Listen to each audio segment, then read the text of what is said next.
Technology, the internet, GPS in the palm of your hand, autonomous operation. Technology is a driver of our times. Since its founding in 1958 in the midst of the Cold War, DARPA, the Defense Advanced Research Projects Agency, has been a driver of technology. Welcome to Voices from DARPA, a window onto DARPA's core of program managers. Their job?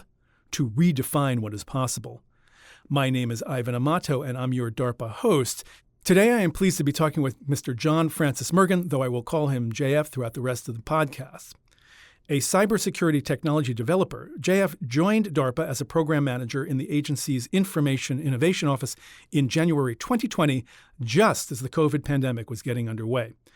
His previous job was with Raytheon BBN Technologies, where he was chief scientist and a senior Raytheon fellow. Before that, he worked for a number of companies, among them Verizon, General Electric, and SAIC, in roles centered on communications and information management. I should point out that BBN Technologies, which was acquired by Raytheon in 2009, has an important historical connection with DARPA. In 1969, it delivered 4 IMPs, interface message processors, which were pivotal components enabling the birth of ARPANET and ultimately the Internet. Moreover, BBN's vice president for engineering psychology from 1957 to 1962, J.C.R. Licklider, was one of DARPA's most visionary research managers and leaders in its early years. Okay, back to John Francis, back to JF. As an undergraduate at Yale University, he double majored in electrical engineering and operations research. He built on that foundation by earning a Master of Science degree in management with a concentration in information systems from MIT's Sloan School of Management. A few other details to share. JF is a private pilot and a ham radio operator and has more than 40 patents to his name. They have titles like Wireless Vehicle / Drone Alert and Public Announcement System, Malware and Tamper-Resistant Computer Architecture, and this one, a bit of an outlier, Space Debris Using Upper Atmosphere and Vortex Generator. JF, thanks for joining me in the studio today and to share with me a tale about your ongoing adventure in technology development. I'm really happy to be here. So we'll get to your life as a program manager soon enough, and also to those patents at the end, just briefly. But let's go straight to those hobbies. You fly planes and you are a ham radio operator. So just briefly, tell me about those interests and how they're part of your life now. Flying has been a part of my life for about 26 years at this point. My wife came home from a business trip, announced that she wanted to learn to fly, and I tagged along and got my pilot's license along with her, and since have gone on to get multi-engine and instrument ratings and can fly gliders and seaplanes. Wow, but so it's a 2-pilot household. It's a 2-pilot household, which makes discussions with the budget committee on changes to the airplane much easier. Ham radio has been a part of my life for much longer. I've been a ham radio operator for over 50 years, and during that time have operated outside the U.S. and really got involved with packet radio when it first came up. Right. And for those who are not, kind of in that world of ham radio, just give us a little bit of a flavor of the kind of content that flows over the airwaves when you're behind the controls. It has jokingly been said that ham radio is one of the few hobbies where you build equipment so you can talk about your hobby. It's really set into several different communities. There are experimenters. There are people who like to do public service and public support, such as emergency communications during floods and hurricanes. And there are those who enjoy handling traffic and just rag chewing, as it's called. Now, very interesting to hear because, community resilience is becoming so much more important. And so you would be in a position to really be part of that solution. And you really get to see and work with first responders and those who have to deal with those that get hurt. And it really affected my whole way of thinking about what the role of communications was in our society and what it could do for good in terms of helping people when they're in need of help. Haha, so I'm beginning to hear hints from that interest in what you're doing now. And so we'll get to that in just a little bit. Now, I do like my discussion partners in the podcast to give me some sense of sort of the origin story of your interests and passions. So if there were people or teachers or parents or some epiphany or some failure, just whatever in your earlier years were important in the development of your interests and, sort of professional trajectory. Well, there were a couple of people. I grew up in a university town with teaching parents, and my dad was a professor at Yale. And I remembered an early meeting with his PhD advisor, Professor Lutz, and he would always bring me a trinket, a piece of petrified wood, an agate, something, and we'd talk about it, and I'd learn a little bit from it. And one day I was really proud. I had gotten a 400-power microscope for my birthday, and I wanted to show this to Professor Lutz. And he said, I can't use a 400-power microscope because I have this 10x magnifier that I wear around my neck. And I can see more through that than I can understand. I could never understand what comes from a 400-power microscope. And I was crushed as a little kid. I had this thing I was really proud of. And then he gave me the 10x magnifier. And I still have it. It's hanging on a bookcase in my home. And what he really made me do was realize observation is incredibly important for doing science. And that the power of a tool or the speed of a tool is not as important as really thinking about what you're trying to see and what you're trying to sample. And so that really affected me as I grew older. It sounds like a lesson you continue to embrace. Yeah, it's I try to think as simply about things as I possibly can. Such a transformative gift. Thanks for that story. So let's now kind of move into your DARPA experience, and let's start from the beginning. Now, you have been here for more than a year. You're well into your second year. You arrived in January 2020, which was just 2 months before the World Health Organization declared SARS-CoV-2 and the spread of it to have kind of ascended to pandemic status.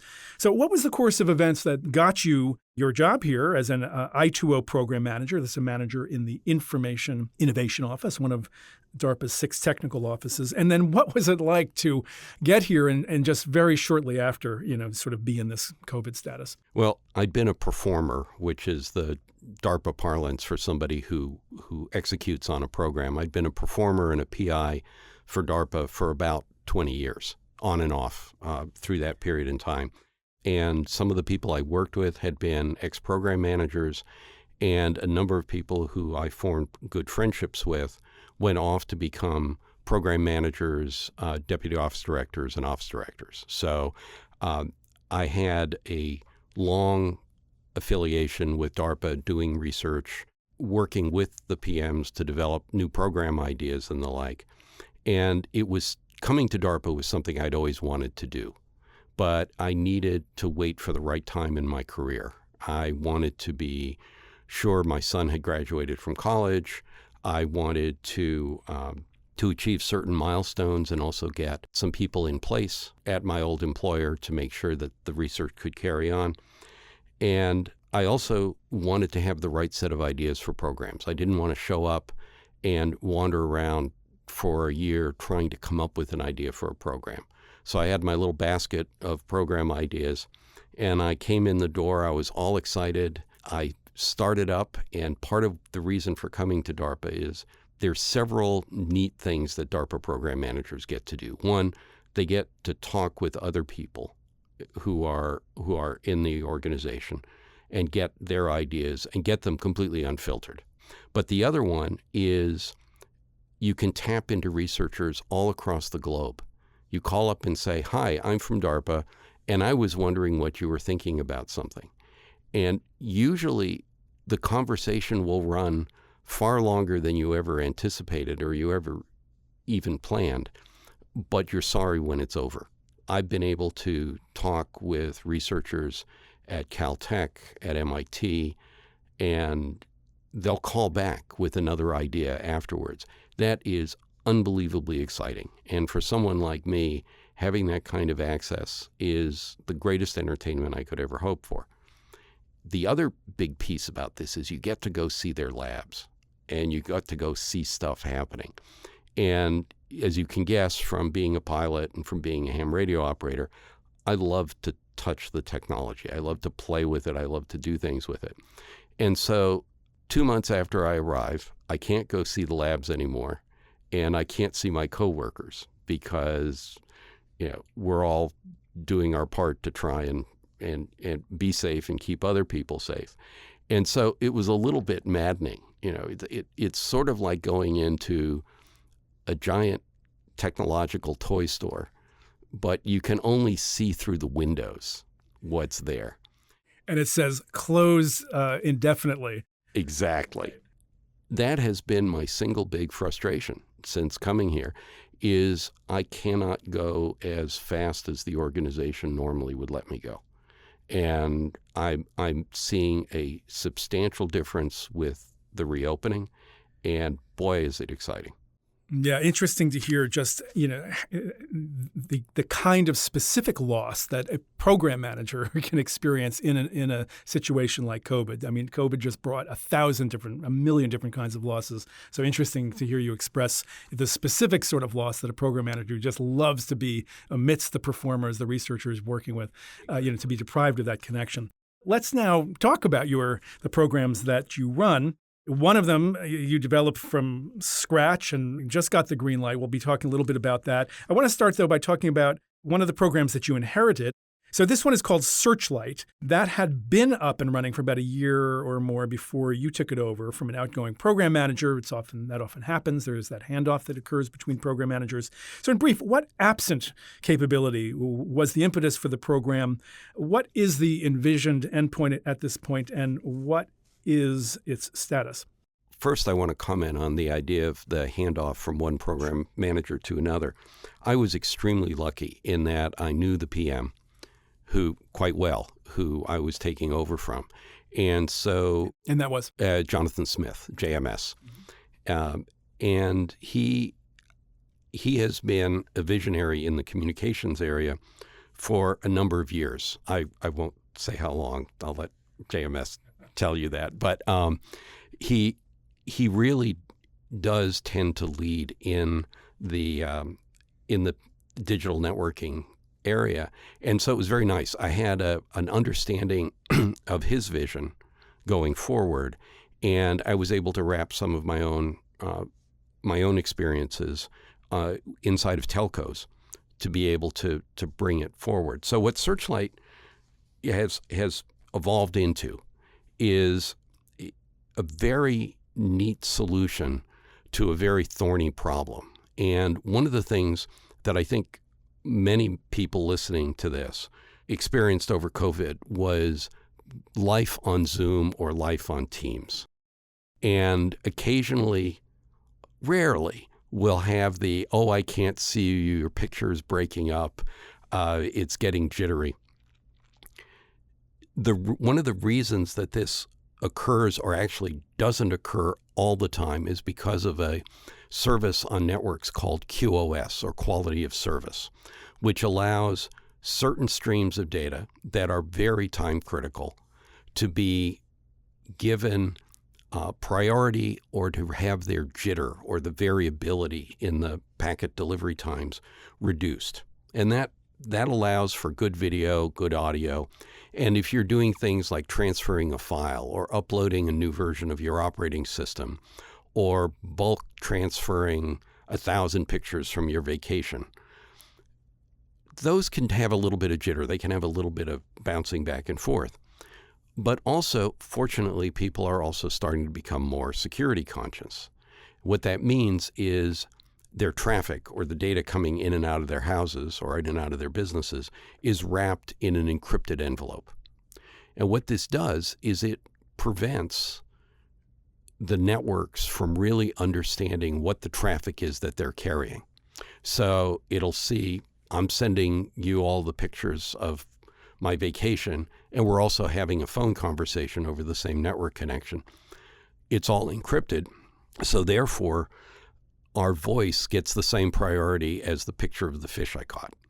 Not particularly useful. So what Searchlight does is, one of the things inside of Searchlight is that it's able to understand what those traffic flows are, even though they're encrypted, and it lets the network provide priority. And I need to be very careful in explaining how this technology works.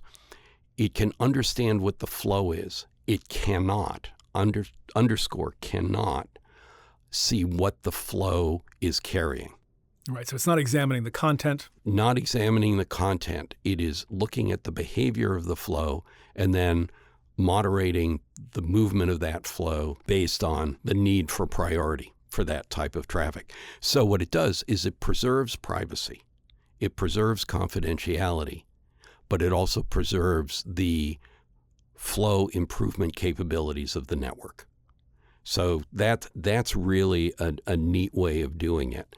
And the other thing that it does is it allows for moderating other traffic flows, slowing the loading of the fish pictures off axis. So it can be done not directly in the path. So it gives carriers a lot more flexibility to use the bandwidth that they have. And as we saw during COVID, managing that bandwidth is an important mechanism for allowing us to cope with problems. And again, goes back to how can communications be improved or moderated to make people's lives better.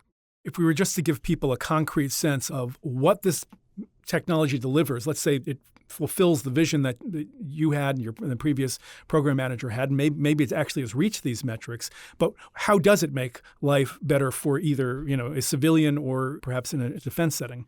In any place where there's less bandwidth than could potentially be used, it provides a better mechanism for sharing that. So the high priority gets the high priority. So I'll use a home example on this. Both my wife and I, working hard during COVID, both on Zoom calls. I'm also downloading a copy of the operating system. I had to stop downloading the copy of the operating system because I consumed all of the bandwidth coming into the house just doing that file transfer. If I'd had a Searchlight-enabled system, I wouldn't have even thought about it. Calls would have gone through without any problem. They would not have been dropped. They would not have been jittery or blocky.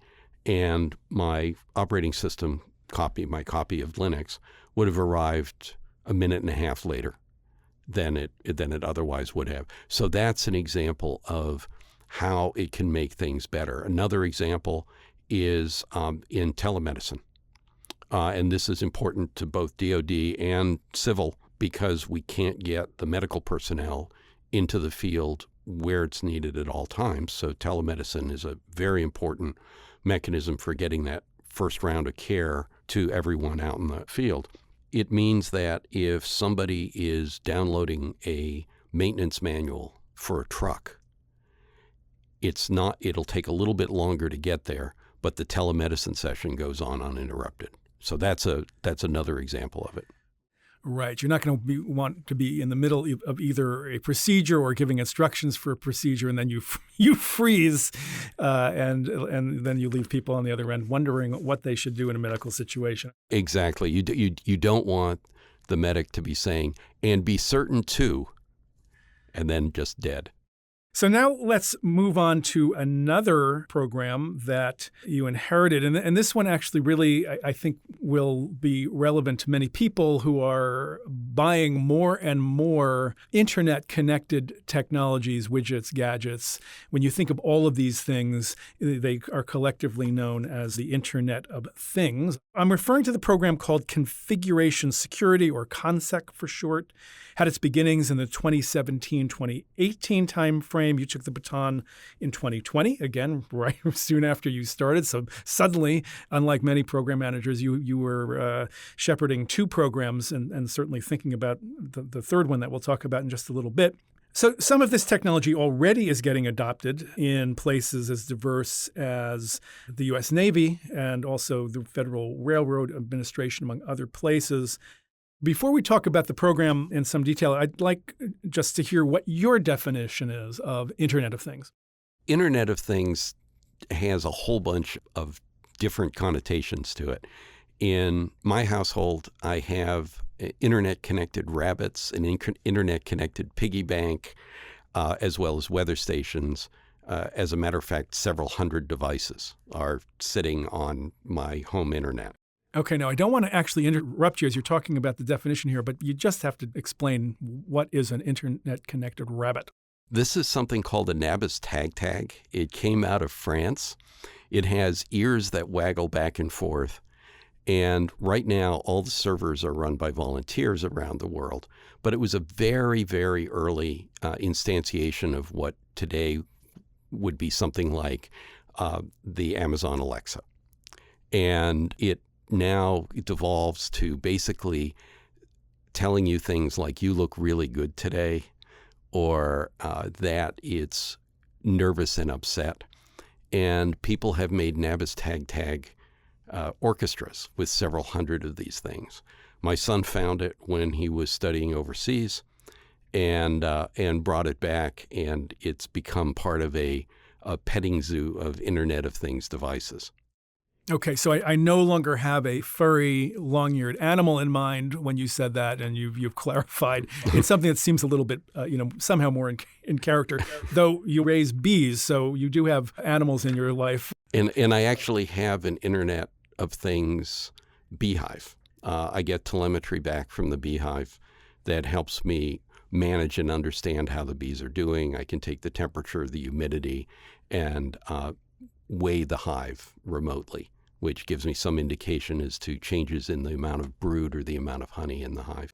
Okay, so you are richly connected through various Internet of Things in your own personal life. In some ways, you've already defined maybe what Internet of Things is, but I did interrupt you. So finish that definition, then we'll talk about concept. So Internet of Things is when mechanical or cyber actuators and sensors are connected to the internet versus people. So we have an internet, we have a World Wide Web which connects people.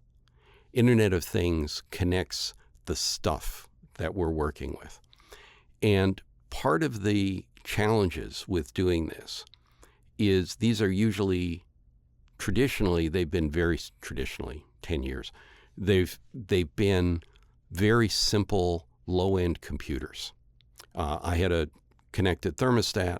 I found out when I was writing software to control the house, do energy management in the house, that if you asked it what temperature it was more than a few times a minute, you deplete the capacitor that was used to power it, and it would just give you garbage information back.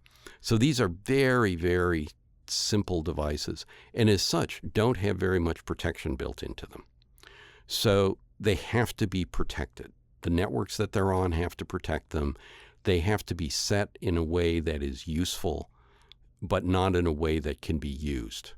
So not as a way that somebody could go in and cause my hot water heater to explode, or cause my furnace to shut down, or in an industrial setting, cause a certain ingredient to be put into a food supply that shouldn't be there or shouldn't be there in that volume.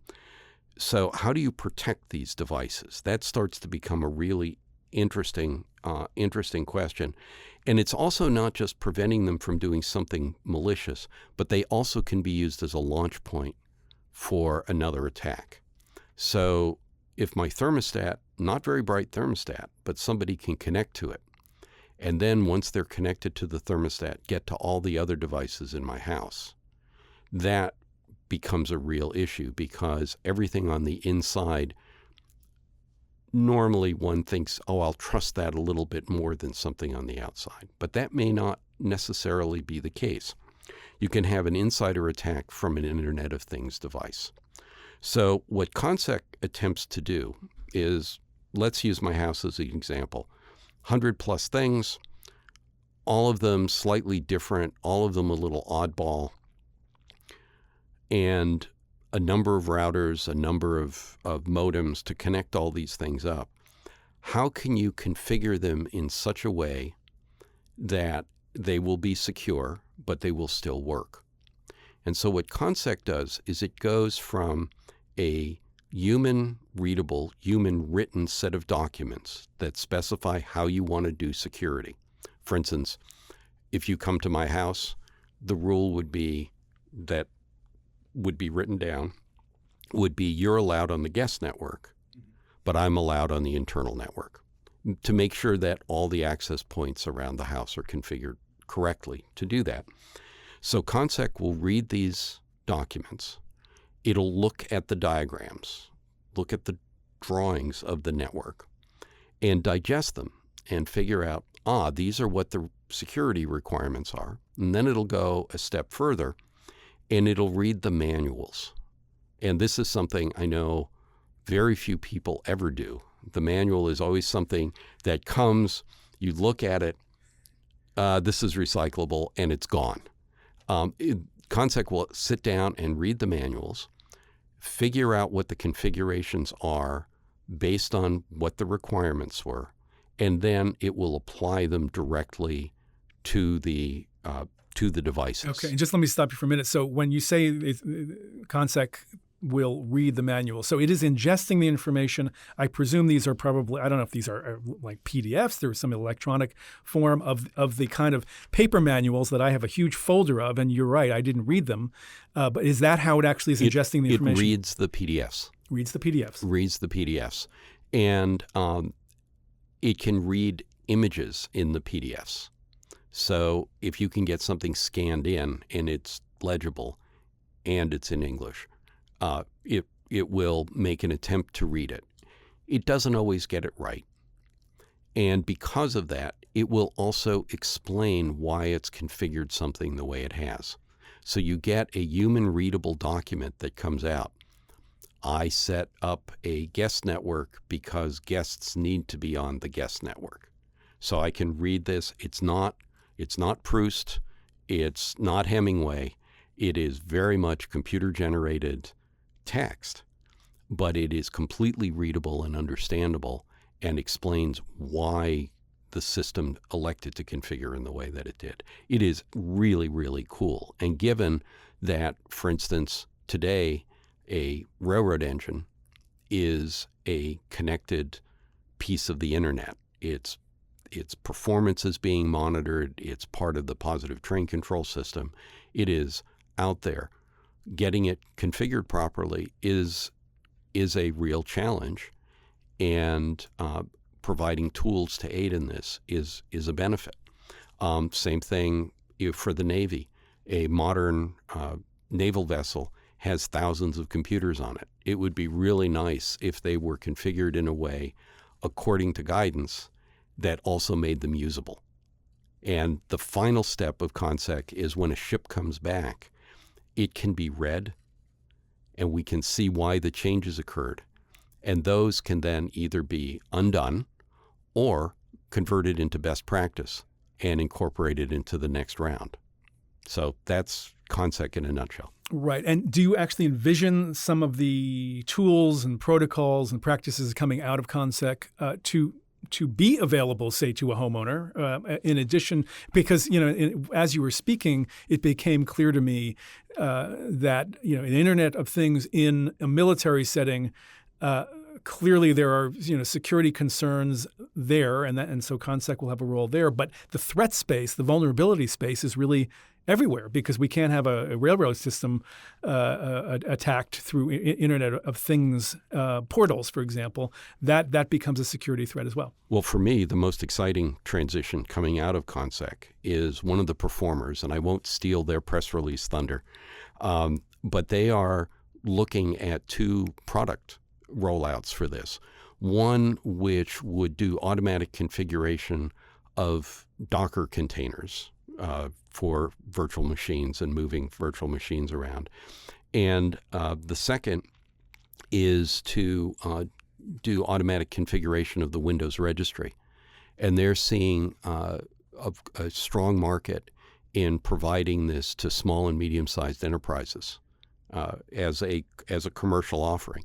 So the answer is, if if you look, you'll probably see this technology available in a shrink-wrapped or downloadable form in a year or so. And it should make an appreciable difference in how we can do security. And by small and medium enterprise, that would also include households that have several hundred Internet of Things cluttering the house. Right, and you did use the example of a naval vessel just before. So I take it this also is on its way, or maybe already has made some transitions into the services. We're in some trials right now to understand behavior and to understand reliability, because we don't want to deploy something and then have it blow up on us. Surely not.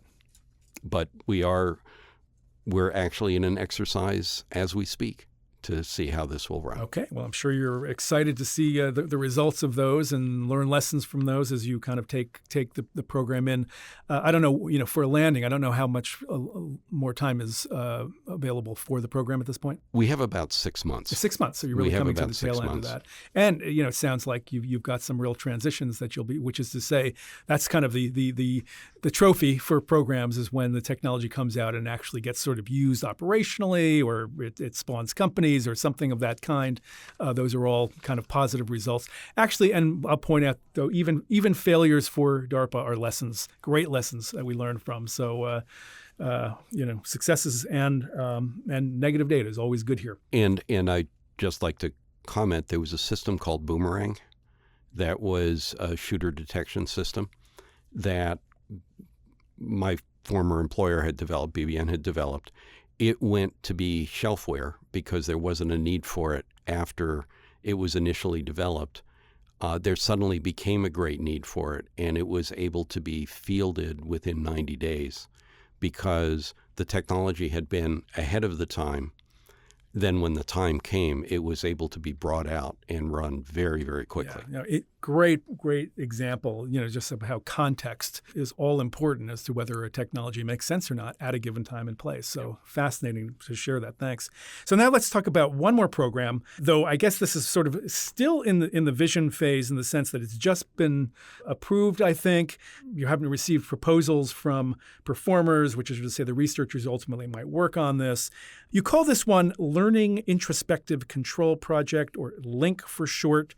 From the little I know about it, sounds like you're out to develop a kind of machine learning, a kind of artificial intelligence that will enable military assets, whether it's a ground vehicle, a drone, weapon system, to effectively self-discover relevant capabilities it might actually have in the context in which it is placed, even though the original designers and engineers might not have thought of that initially. So I don't know if I'm getting that right. So I want correct me if I'm wrong, and then give me a sense of what you hope to ultimately deliver with this program. It's actually a little bit broader in some senses.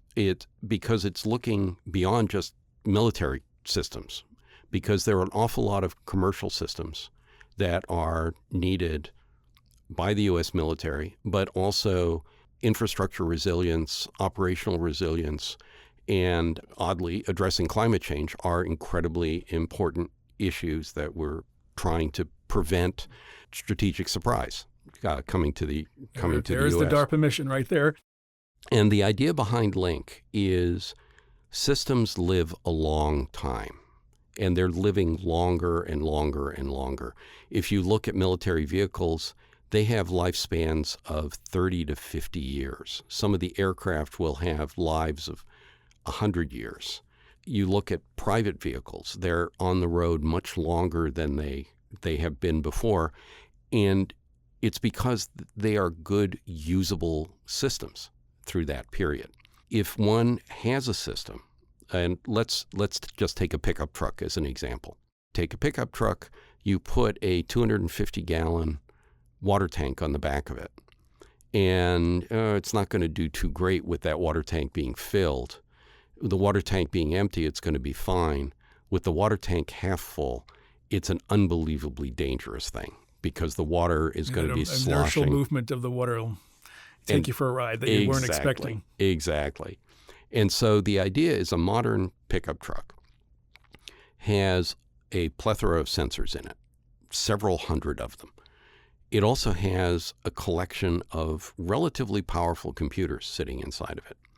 And so the idea is the system is designed, and it's exquisitely designed before it leaves the factory to encounter the circumstances that are limited in the user's handbook. And unlike network configuration manuals, I know everyone reads their automobile handbook. Of course. Cover to cover. Where's the fuse? That's the first time somebody will open it. Or where's the tire jack? So the idea is cars are modified, trucks are modified, the loads are different. Everything is different over the life of the car or over the life of the truck. And the idea is to have the control system adapt and correct itself to keep on going. And there's a great deal of skepticism as to how this actually could work. But I'll tell you a story of an existence proof that really stunned me when I saw it. There's some researchers who are at Imperial College London. And again, this is the beauty of being a DARPA PM. You can call them up and say, "Hi, can I talk to you?" And they will happily talk to you. And they were doing some work with hexapod robots where they would break a leg. They didn't actually break it. They just turn off the power to it. And with these little hexapods, they would sit there and kind of wobble around for a minute or two. And suddenly they'd be up and hopping along on just a couple of legs and be almost as maneuverable as they were beforehand, because they would experiment a little bit and then off they would go. Really fascinating to see these things happen. And we can see an example in our own homes. If you ever have a small child and that small child is taking a backpack to school and they want to take everything they have in the backpack, they put it on and they'll stagger around a little bit in the front hall. And then they'll get their footing and they're off to the races. That's what we're trying to get machines to do, is to do that same learning that small child does when they take on a new and heavy load, and to have them be able to maneuver safely, efficiently, in a useful way, just by using what they have internally, not having to go to a big cloud server, not to have some engineer redo the design, but rather have them customize how they react to something and go off. So that's the idea behind Link. The real benefit that I'm seeing behind that is by allowing systems to operate much longer, the energy requirements to manufacture these systems goes down dramatically.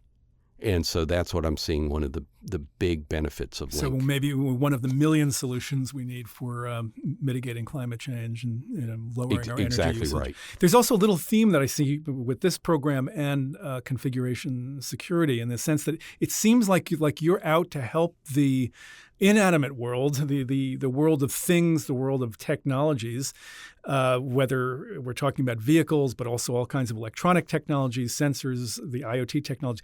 You want them to be able to learn about themselves and make themselves better and more capable. Exactly right. And a big part of this also comes from growing up and reading the golden age of science fiction. Heinlein, DeCamp, Campbell, Asimov, Clark, where there was an eternal hopefulness that technology could be bent to do good. And that's really what I still am trying to do that. And if I can have IoT systems internalized doing good stuff, I think it'll just be a better place. All right. Well, JF, I want you to succeed at that. And that's actually a good segue to another question I have. And this is just coming from the 40 some odd patent titles of yours that I've read. And that was some really interesting reading.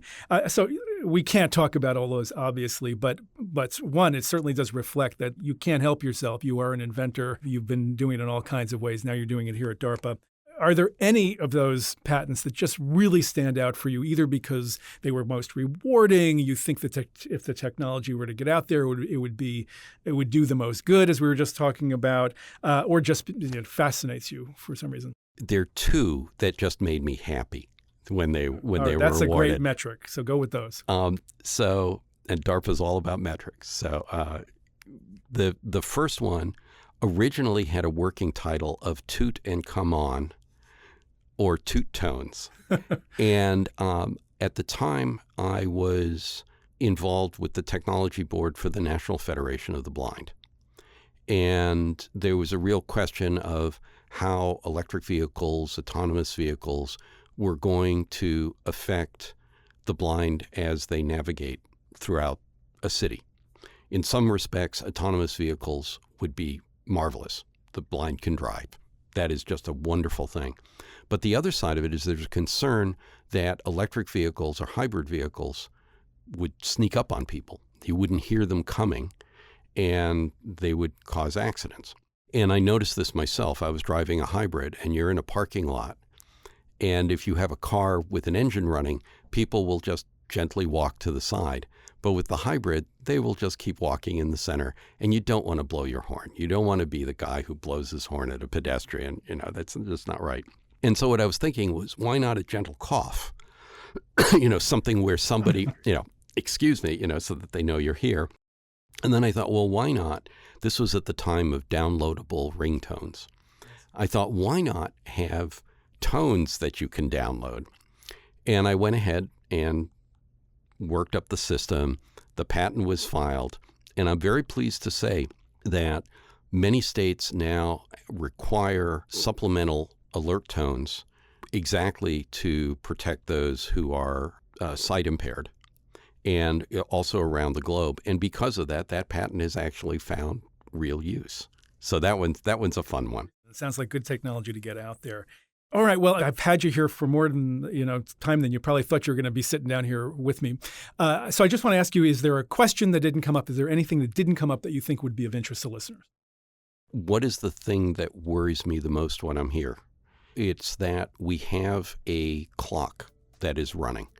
Every DARPA program manager has a date on their badge, and that is our final day here. And we feel an incredible urgency to get things done before that date. And COVID really made me feel that more because I didn't want to lose time. That is actually one of the most interesting institutional characteristics of DARPA to me, and it is that you come in here, we all do, right, with that sell-by date, as it were. You hear it over and over again, how that does turn up that dial of urgency and is thought to be one of the reasons why DARPA has such a track record of producing so much. So interesting to bring that up. We're out of time. May you and your research performers, that is to say, the researchers who are working on your programs, may you all succeed and maybe learn much from all of that work. Thanks for being with me. My pleasure. And thanks, listeners, for sharing this time with us. I hope you join us again for the next Voices from DARPA. Thanks also to Tom Shortridge for his partnership in producing this program.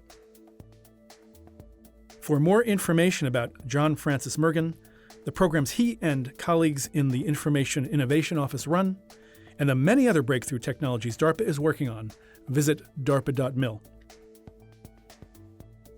And for links that enable you to download this podcast, go to the Voices from DARPA page on DARPA's website.